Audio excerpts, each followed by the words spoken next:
So back to what I was saying. Could be us.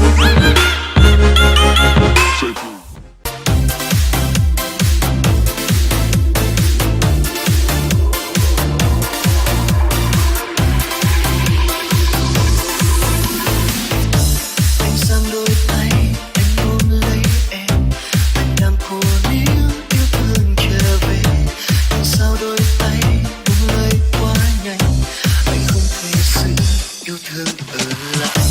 Hôm nay em đi, em có nhớ không? Từng lời hẹn ước yêu thương mặn nồng, nhưng trong con tim anh như khóc òa, trong đôi mắt đã ướt đẫm lệ nhòa. Em hãy nên đi, đừng làm anh khóc theo, anh không chịu gì. Em hãy cười lên đi, trông thấy em cười, lòng mình cũng thấy vui. Em hãy bước đi, đừng ngoảnh lại làm chi. Em hãy nhớ rằng người anh nhớ chỉ em. Em hãy tin rằng anh vẫn đợi chờ em. Anh sẽ đưa mình chìm vào sâu giấc mơ để vỡ ơn em như lời hứa ngày xưa.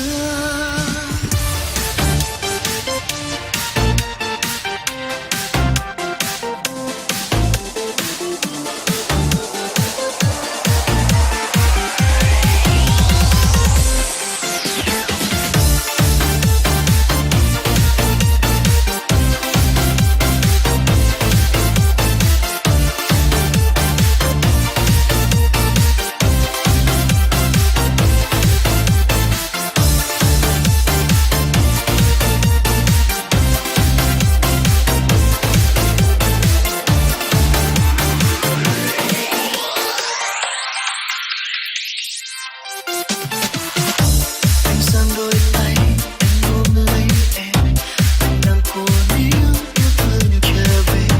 Nhưng sao đôi tay buông lơi quá nhanh, anh không thể. Love HD.